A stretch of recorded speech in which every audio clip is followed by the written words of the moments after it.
ধরতে নাও তাহলে কনফিউশন হতে পারে যে স্যার এটা পড়াইলো এটার সাথে, কিন্তু অ্যাকচুয়ালি এটি স্ট্যান্ডার্ড নিয়ম। এপিতেও সামনে হচ্ছে ফিল্ডটা থাকে কোনটা এপিপি এপিপি এর ক্ষেত্রে তো বললাম direction of the field, APP এর ক্ষেত্রে অন্য কিছু না, এপিপি এর ক্ষেত্রে কোনো কোন দিকে কোনটা এটা দরকার নেই, ফিল্ডটা কোন দিকে ঢুকলো কোন দিকে বাইরে হলো।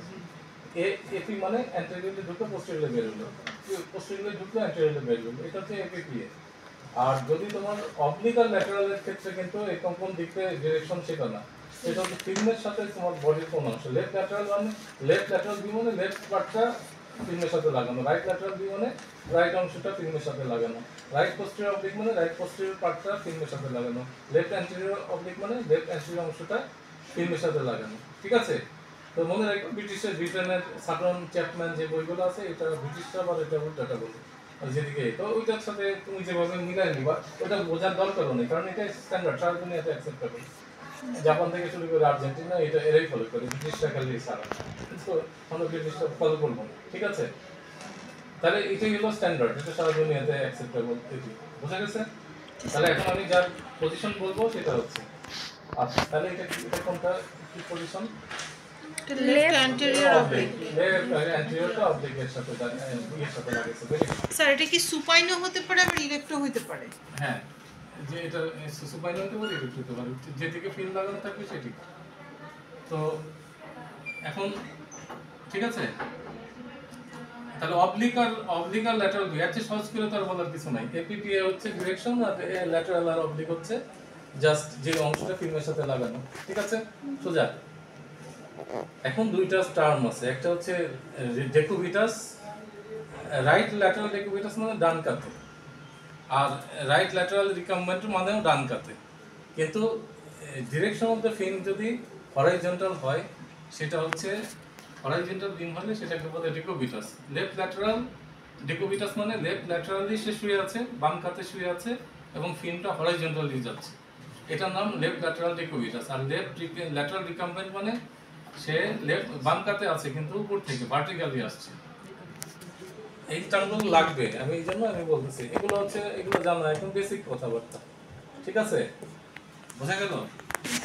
তাহলে লেফট ল্যাটারাল মানে ডান কাত, বাম অ্যাক্সেস পথ তার কিছু নেই। তাহলে লেফট ল্যাটারাল কি লেফট ডেকুবিটাস মানে হচ্ছে ডেকুবিটাস বা রিকাম্বেন্ট মানে হচ্ছে যে মানে সে বাম কাতে ডান কাতে। বোঝা গেল? তাহলে এটা বাম কাতে এবং ডান কাতে আছে এরকম রিকাম্বেন্ট পজিশন, এটা হচ্ছে আমার মানে পজিশন। আমি এগুলো পড়াবো, এই যে এখন এগুলো লাগবে দেখে আমি পড়াচ্ছি, মানে যে আমি যে পজিশনটা কিভাবে দিব সেটা জানার জন্য। বোঝা গেল নাকি বোঝা যায়নি? আচ্ছা বুঝতে পারছি। ঠিক আছে, তাহলে এই চারটা জিনিস মনে রাখতে হবে একদম, মানে এটা বই এটা পড়তে গেলে তোমার দেখা যাবে যে 100 পাতার বই, কিন্তু জিনিসটাই সংক্ষেপে এই 4 কথা এইটাই। ঠিক আছে? তাহলে এইটাই হচ্ছে তোমার লাগবে। আচ্ছা আমরা জানি যে তোমরা জানো এটা ফিজিক্সে পড়ে আসছো যে বেরিয়াম সালফেট একটা কি ওয়াটার সলিউবল না non water soluble. Barium water soluble না, না, ওয়াটার সলিউবল না তো। আইপামিন, আচ্ছা আইপামিন। আয়োডিনেটেডটা হলো ওয়াটার সলিউবল। হ্যাঁ, তাহলে barium is not water soluble. তাহলে বেরিয়ামটা ওয়াটার সলিউবল না, বেরিয়ামটা একটা পেস্ট বানায়, তাই তো? তাহলে ওয়াটার স্যার সলিউবল বেরিয়ামটাকে একটা ওই যে পাউডার ফর্মে পাউডারের থাকে, মতো, পাউডার পরে এটা পানির সাথে মিলায়ে ছোট ছোট প্যাকেট পাওয়া যায়, 200 ml মিলিগ্রামের প্যাকেট আছে, বিভিন্ন প্যাকেটে পাওয়া যায়, এম্পোর্টাতে পাওয়া যায়। ঠিক আছে? বুঝা গেল? তাহলে এইটা তোমাকে জিজ্ঞেস করবে কিভাবে পাওয়া যায়, স্যার এটা প্যাকেটে পাওয়া যায়, কোথাতে পাওয়া যায়? তো মাল্টিপল ট্রেড নিয়ে দরকার আছে জানা না, সোডিয়াম না ভেরিয়াম নামে পাওয়া যায়। হ্যাঁ, তো ভেরিয়ামটা তাহলে কি কাজে ইউজ করি? আমরা বলি শেষে দেখা যায় যে আইডিউ করতে গেলে ভেরিয়াম ইউজ করে পরীক্ষা বলে দেয়। ভেরিয়াম শুধু জিআইটির ব্যাপার। ঠিক আছে? ভেরিয়াম ফুল ভাবেন। ঠিক আছে? ভেরিয়াম ছাড়া আর কোনো জায়গায় ভেরিয়ামের কোনো অ্যাকশন নেই, কারণ ভেরিয়াম তো পানিতে গলে না। তাহলে এটা যদি তোমার শরীরে কোথাও দেয় তো মরে যাবে তো। ঠিক আছে? ভেরিয়াম পেরিটোনিয়ামে গেলে পেরিটোনাইটিস হবে। তাহলে ভেরিয়াম যদি লাঙে যায় তাহলে নিউমোনিয়া হবে, তাই তো? তো বেরিয়ামটা না, তাহলে যদি সংক্ষেপে বলি বেরিয়ামটা একটা পাউডার পানিতে গোলায় করে, এটা বেরিয়ামের যদি পাতলা করে তাহলে এটা হলো বেরিয়াম পেস্ট বলে, বেরিয়াম লিকুইড বলে, আমরা পরে বলতেছি, এগুলো পরে আসবে। ঠিক আছে, পরীক্ষায় স্যাররা কি জিজ্ঞেস করে এগুলো আমি পরে বলছি। আচ্ছা, তাহলে বেরিয়াম, এই হলো বেরিয়াম। তো বেরিয়াম সাধারণত 200 মিলিগ্রাম প্যাকেটে পাওয়া যায়, ঠিক আছে। এটি সাধারণত ইয়েতে কেনা হয়। তো এখন আয়োপামিরো 370, আয়োপামিরো 370 তো আমাদের দেখো যে এখানে আয়োপামিরো ইউজ করি আমরা, কি কারণে ইউজ করি, আর বাকি যত যত পরীক্ষা কন্ট্রাস্ট আছে আইবিইউ, এমসিইউ, আরজিইউ, তোমার অ্যানজিওগ্রাম, সিটি স্ক্যান, ফিস্টুলোগ্রাম, আর বাকি যাহা আছে প্যারোটিড, ছায়ালোগ্রাম, তাহলে একটু সহজ হইল না কথাটা। তাহলে আর বাকি যাহা আছে তাহাই আয়োপামিরো, এক্সেপ্টিং এমআরআই। এমআরআই তে কি জিনিস গ্যাডোলিনিয়াম। নাম কি, ওই অমনি স্ক্যান। তো কতটুকু পাওয়া যায়, 10 ml অ্যাম্পুলে পাওয়া যায় একটা, ঠিক আছে। একটা ভায়ালে পাওয়া যায়, একটা অ্যাম্পুলে পাওয়া যায়, ঠিক আছে, বোঝা গেল। তাহলে অমনি স্ক্যান নামে পাওয়া যায়, বুঝাইতে পারলাম। তাহলে এটা ইনজেকশন ফর্মে পাওয়া যায়। তাহলে এই হলো, তাহলে একটা হলো সাধারণত তখন জিজ্ঞেস করে লো অসমোলার আর হাই অসমোলার, হাই অসমোলার আর লো অসমোলার 50 মিলিগ্রাম। তাহলে এই যে যেগুলো ওয়াটার সলিউবল, এটার মধ্যে যেটা আয়নিক সেটা হচ্ছে হাই অসমোলার, আর যেটা নন আয়নিক সেটা হচ্ছে লো অসমোলার। আমরা যা ইউজ করি বর্তমান যুগে সেগুলো সব নন আয়নিক, লো অসমোলার, এলওসিএম না, এলওসিএম, ঠিক আছে, বোঝা গেছে। পরীক্ষা যাই এগুলো জিজ্ঞেস করতে, বেশিটা এমডিতে জিজ্ঞেস করে। ডিএমআরডি তো জিজ্ঞেস করতে পারে, না পরে অনেক সময় জিজ্ঞেস করে, না করে। যাই হোক, এটা স্যার এগুলো আমাদের মানে মিড টার্মে এগুলাই হলো এগুলাই জানবে। রিটেন, এসবিএ এবং হচ্ছে ভাইবা, সব জায়গায় স্যার এগুলো আসে। আমি তো শিক্ষক না, আমি তো জিজ্ঞেস করবো, তাহলে আমারে তোমরা নেও না কলেজে, কিন্তু কলেজে তোমরা একটু না কোচা, তোমরা নিতে চাও না আমারে, কিন্তু আমি তো যাই হোক, তোমাদের ইচ্ছা। এগুলো কি জিজ্ঞেস করে কি না করে, আমি তো ডিএমসিতে 17 বছর ছিলাম, তাই না। তো এগুলোই জিজ্ঞেস করবে, আমি কি জিজ্ঞেস করবে আমি সবই বলে দিব, কোশ্চেন আউট পরীক্ষায় পাইবা কমন। কিন্তু আসলে তোমাদের আমি যে পুরো লেকচারের ধরো এটা 4 ভাগের 1 ভাগ করছি, 2 মানে পুরাটা কভার হচ্ছে না, কারণ কভার করতে গেলে যদি তোমাকে 100 ভাগ কমন ফলাইতে চাই তাহলে পুরো স্লাইড পড়াইতে হবে, তাহলে তোমার আর পরীক্ষা সামনে দেওয়া যাবে না। মানে তাহলে এমডি ঢাকা মেডিকেলে 5 বছরের পরে ওদের ধীরে ধীরে পড়ে, এটা একটা আলাদা ক্লাস ছিল।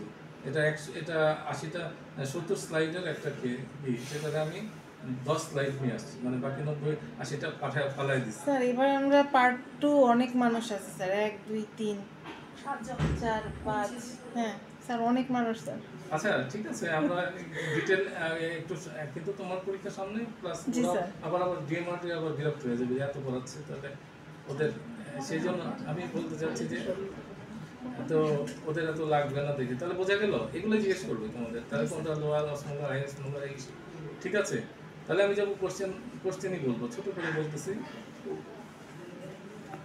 হ্যাঁ, তাহলে আমাদের এই যে বেরিয়ামটা 2 ধরনের আছে, একটা হলো বেরিয়ামটাকে আমরা, এটা হলো সাদা হইলে পজিটিভ কন্ট্রাস্ট আর কালো হইলে নেগেটিভ কন্ট্রাস্ট। যখন বেরিয়াম ইউজ করি তখন সাদা এবং কালো, অর্থাৎ কালো হয় এয়ারের জন্য, সাদা হয় বেরিয়ামের জন্য। যখন দুইটা একসাথে ইউজ করি তাহলে তখন এটা ডাবল কন্ট্রাস্ট। তাহলে বেরিয়ামের ক্ষেত্রে ডাবল কন্ট্রাস্ট হয়, কথাটা বুঝাইতে পারলাম। তাহলে বেরিয়ামের ক্ষেত্রে ডাবল কন্ট্রাস্ট হয়। এগুলো পড়তে গেলে তোমার 1 মাস লাগবে। আমি আজকে এক ক্লাসে যা পড়াবো দেখবে এটা বুঝে তোমার 1 মাস তোমার পুরো বোঝার লাগবে, বুঝতে লাগবে, বা 2 মাস লাগবে। তো আমি তোমাকে বলতেছি তাহলে ডাবল কন্ট্রাস্ট, বুঝে গেল। তাহলে সিঙ্গল কন্ট্রাস্ট কেন করি? সিঙ্গল কন্ট্রাস্টে কোনো জায়গায় ফিলিং ডিফেক্ট আছে কিনা, কোনো জায়গায় ডাইলেটেশন আছে কিনা, কোনো জায়গায় স্ট্রিকচার আছে কিনা, কোনো জায়গায় টাইপার্টিকুল আছে কিনা, ঠিক আছে। এগুলো দেখার জন্য আমরা ব্যবহার করি হচ্ছে ডাবল কন্ট্রাস্ট, এই সিঙ্গল কন্ট্রাস্ট। আর ডাবল কন্ট্রাস্টটা কেন ইউজ করি? মিকোজাল প্যাটার্নটা দেখার জন্য, মিকোজাল প্যাটার্নটা দেখার জন্য আমরা ডাবল কন্ট্রাস্ট ব্যবহার করি, বুঝাইতে পারলাম। তাহলে এখানে ডাবল কন্ট্রাস্টের সাথে যদি আবার এয়ার ব্যবহার করি, শুধু কন্ট্রাস্ট, তাহলে এটা হচ্ছে সিঙ্গল কন্ট্রাস্ট। যদি contrast plus air, double contrast, বুঝাইতে পারলাম। তাহলে কি কোনটা কি কারণে, অর্থাৎ মিকোজা ছাড়া বাকি যা দেখতে হবে সবই হলো সিঙ্গল কন্ট্রাস্ট। আচ্ছা, নেগেটিভ কন্ট্রাস্ট কখন ইউজ করতে হবে? নেগেটিভ কন্ট্রাস্টটা নেগেটিভ কন্ট্রাস্ট আমরা only negative. Only negative contrast কখন ব্যবহার করি? আচ্ছা, তো সেটা হলো যে তোমরা পরবর্তীতে আমরা যদি কখনো সিটি স্ক্যানে যখন আমরা এন্টারোগ্রাফি করি, মানে যেমন ক্রনিক ডিজিজ, আলসারেটিভ কোলাইটিস, এইসব জায়গাতে নেগেটিভ কন্ট্রাস্ট ব্যবহার করা হয়। এন্টারোগ্রাফি আছে, হ্যাঁ, এমআর এন্টারোগ্রাফি, সিটি এন্টারোগ্রাফি, এইসব জায়গাতে নেগেটিভ শুধু পানি খাওয়ানো হয়, ম্যানিটল, হ্যাঁ, ম্যানিটল খাওয়ানো হয়, খাওয়ায় এটা তখন। তো আমরা তো এন্টারোগ্রাফি পারলে এখানে শুরু করতে পারি, কিন্তু মেশিন একটা, আর কোনো একাডেমিক একজন হিলারির সাথে তেনজিংয়ের দরকার না, মার্কসের সাথে এঙ্গেলসের দরকার। আমার একটা লোক পাইতেছে না, মনিরকে যদি পাইতাম তাহলে এখানে একটা একাডেমিক, দিদার ভাই থাকা তো একটু মানে কেউ নাই একাডেমিক, ওই যে কি জানো হুমায়ুন আহমেদের, কোথাও কেউ নেই। তো একা আসলে অনেক কাজ করা যায় না। তাহলে না হলে এখানে ইন্টারোগ্রাফি অনেক, আমরা একাডেমিক অনেক ভালো কাজ করি, কিছু করতে পারতাম, যাই না। এখন এগুলো বেরিয়াম সোয়ালো হচ্ছে, সিঙ্গেল কন্ট্রাস্ট, ডাবল কন্ট্রাস্ট হতে পারে, এগুলো পড়াবো, মানে এগুলো তোমার জানতে হবে। বেরিয়াম সোয়ালো হচ্ছে, তাহলে এখানে কি জিনিসটা বোঝা যাচ্ছে যে বেরিয়াম ফলো থ্রুতে শুধু ডাবল কন্ট্রাস্ট থাকে, ঠিক আছে? একজনকে জিজ্ঞেস করবো barium double contrast, barium follow থ্রুতে কেমন, ডাবল কন্ট্রাস্ট কেমন বেরিয়াম ফলো থ্রু করতে হয়, তো আসলে তো হয় না। সাবটা জিজ্ঞেস করবো, সে তো ইয়ার দিয়া ডাবল কন্ট্রাস্ট বানায় দিল। ইন্টারনাল ক্রাইসিস হচ্ছে একটা রাইস টিউব দিয়ে, মানে ওই এটা আছে না গ্যাস ডিভিশনে যে জাংশন পর্যন্ত যায় একটা টিউব দিয়ে ওইখানে সরাসরি এই পাঁচটা এই প্যাসেজটা স্টমাক আর এটাকে পাস করে দিয়ে দেয়। যদি টিউবের আমাদের কি একটা রাস্তা বানাইছে, এই রাস্তা উপর দিয়ে ওভারপাস, ফ্লাইওভার, এক্সপ্রেসওয়ে একটা টিউব ঢুকাই দিয়া একদম স্টমাক এটা বাদ দিয়ে শুধু স্মল কাটেই পাঠিয়ে দিলাম কন্ট্রাস্ট, তখন সেটাকে বলে এন্টারোক্রাইসিস, এক্সপ্রেসওয়ের মতো। আর এমনি ফলো থ্রুতে ডাবল কন্ট্রাস্ট নাই, কিন্তু বেরিয়াম মিনিমা, বেরিয়াম মিন, বেরিয়াম সলো সব জায়গাতে ডাবল কন্ট্রাস্ট আছে, ঠিক আছে? কি বলবো দিদি, কোথায় নাই? বেরিয়াম ফলো থ্রুতে ডাবল কন্ট্রাস্ট করা হয় না।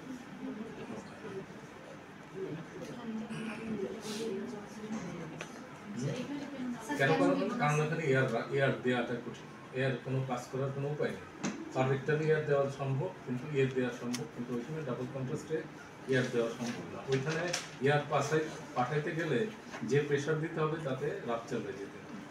বস পারফেক্টলি দিলে দেখা যায় বায়োল রাপচার। স্যার এয়ারটা তো আমরা দেই হচ্ছে ইনো খাওয়ায়। ইনো বা কোক খাওয়ায়। এগুলোই তো পড়াবো।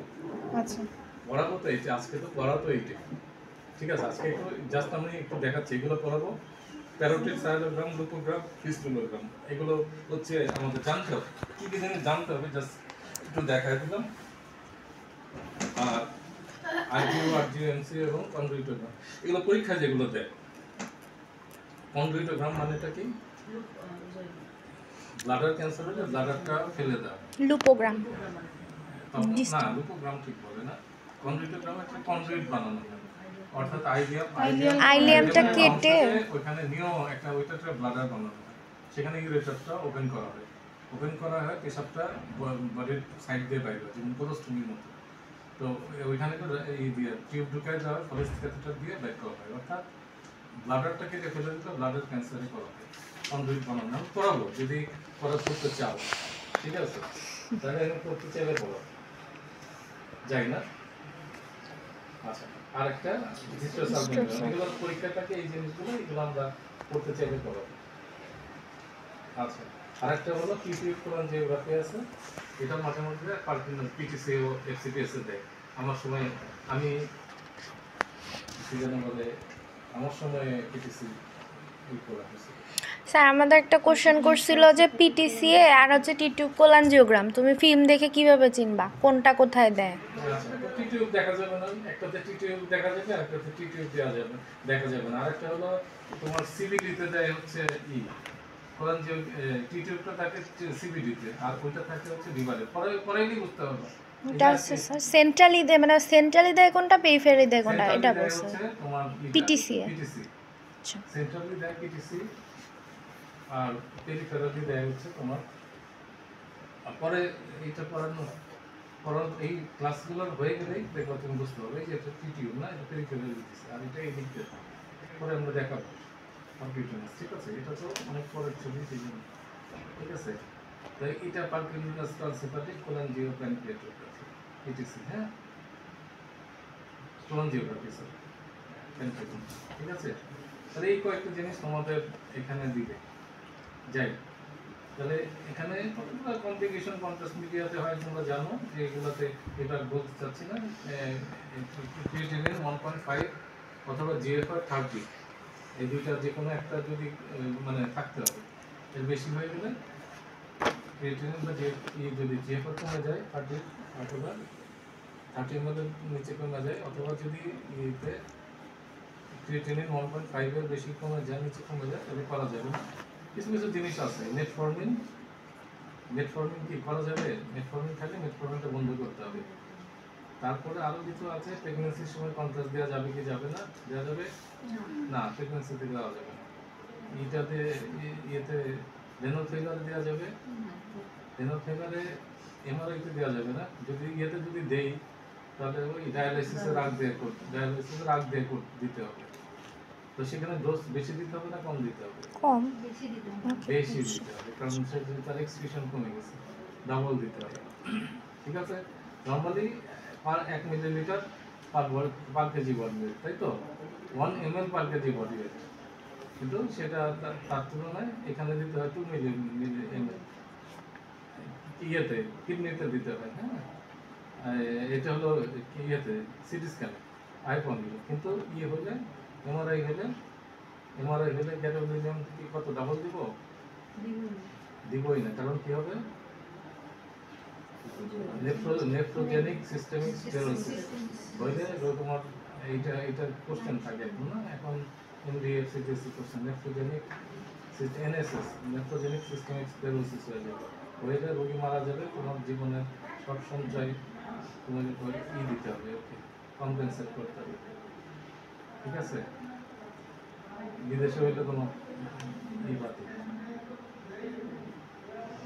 বোঝা গেল? তো যে কারো অনেক কথাবার্তা ছিল, এগুলো আর আমি বললাম না, এগুলো আর বলতে গেলে আরেকটা ক্লাস লাগবে, সেটা পুরো ক্লাস এখন আমার আসছে। স্যার গ্যাস্ট্রোগ্রাফিনটা কি জিনিস?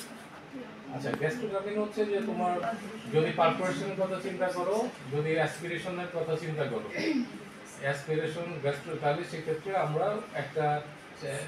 আমরা বেরিয়াম ব্যবহার করব না, সেক্ষেত্রে আমরা একটা ওয়াটার সলিউবল গ্যাস্ট্রোগ্রাফিনটা থিওরিটিক্যালি আছে। কেউ জিজ্ঞেস করে তুমি কি দিবা মেডিসিন আলাদা করে গ্যাস্ট্রোগ্রাফিন, তুমি এমবিবিএস এর গ্যাস্ট্রোগ্রাফিন বলছো, এখন কিন্তু গ্যাস্ট্রোগ্রাফিন বাংলাদেশে কখনো কালে ছিল না। এখন স্যার আয়োডিনেটেডটা দিব। আয়োপমিডন, বললাম তো গ্যাস্ট্রোগ্রাফিন বাংলাদেশে কোনো কালে ছিল না, সুতরাং আয়োপমিডই সারা জীবন ব্যবহার করে আসছে। সুতরাং আমরা আয়োপমিডন, যদি কোনো জায়গায় আমরা মনে করি এখানে তার অ্যাসপিরেশনের চান্স আছে, অথবা যদি পারফোরেশন পারফোরেশনের চান্স থাকে, তাহলে অবশ্যই আয়োপমিডন। আমি তো সংক্ষেপ করে দিলাম খুবই ছোট করে, মানে যে এটাই সাত কথা। তাতে